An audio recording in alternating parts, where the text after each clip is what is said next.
Kyler, at this point, he's got to win the Heisman. If he doesn't win the award, it's lost all credibility with me. I mean, he's got 700 more passing yards, 3 points higher on the completion percentage, more yards per attempt, more passing touchdowns. Both he and Tua have thrown 33 exactly interceptions, fewer interceptions than touchdowns. 700 more rushing yards for Kyler, which means 1,400 more total yards for Kyler. 6 more rushing touchdowns, which means 9 more total touchdowns. And he also didn't completely lay an egg in the biggest game of the year. Very true. Game. So I saw a tweet the other day. I think it was Blinken Riley, who's one of my favorite OU Twitter followers. So if it was Blinken, shout out to Blinken.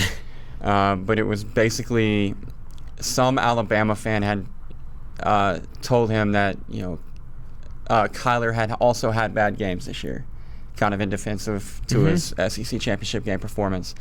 And they came back with literally a fake game, a make-believe game, which was every stat for Kyler all season long, just his worst one. Whatever, his worst game for yardage, his worst game for completion percentage, most picks, whatever. Just made up a fake bad game for him. And it was still way better than what Tua showed us in Atlanta on Saturday. He obviously closed the gap the last few weeks of the season.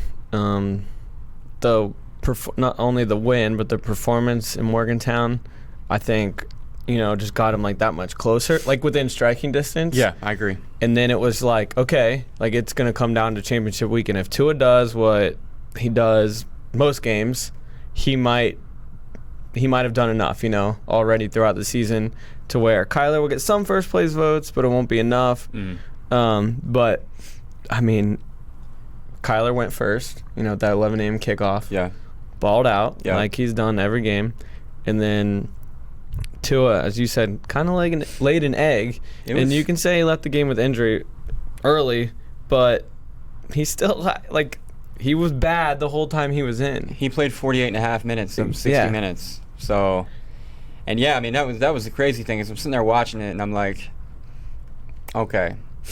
At first, from the perspective of someone who wanted Oklahoma to get into the playoff, you're like, this is not going well. Right. Because, if Georgia wins this game, Alabama probably still gets in. And then you're like, literally had the conversation with a friend of mine who I was watching with, and I was like, if Georgia wins by 21 points, does Alabama still get in the playoff? Because that's where it looked like we were going.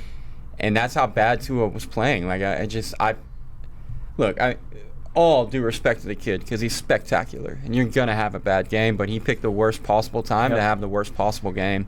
And the only reason that it didn't cost them, which we'll get to later, was that man Jalen Hurts stepped up. Yeah, and that's another thing. It's like not only did he have a bad game, but Jalen Hurts had to come in and save the team. It's not like he had a bad game, but put it together for a drive or two to win the game, Right.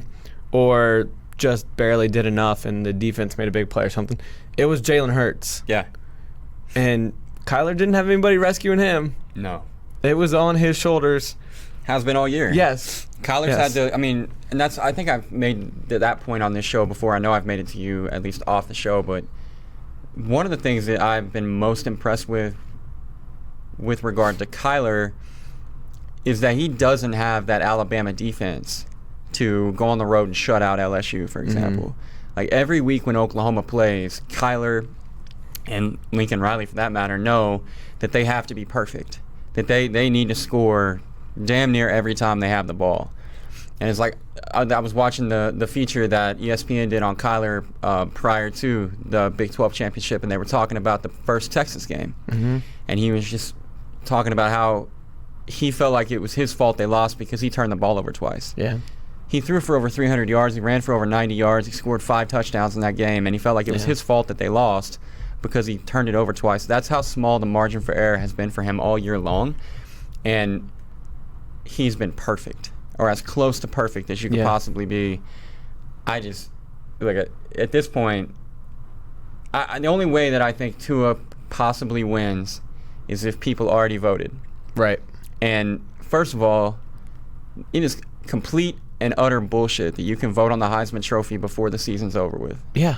You should not be able to vote until every game has been played. And second of all, if you did already vote, why would you do that? Like, what good does it do you to go ahead and make your vote early without the full season to make the judgment. Yeah, absolutely. It's one thing if it's a runaway, but when you have two candidates as close as Kyler and Tua, and you can throw Haskins in there if you want to, because that's exactly what we did on this show when we had the conversation back in September. We did a blind offering of the three candidates, and they were all very closely matched. And so Tua's hype machine has made it feel like he's farther out in front. But if you're really making an objective call, I don't see how you just take a look at a college football slate where your three Heisman frontrunners are all playing in the championship game on Saturday, and you're just like, I'm good. I'll mail it in.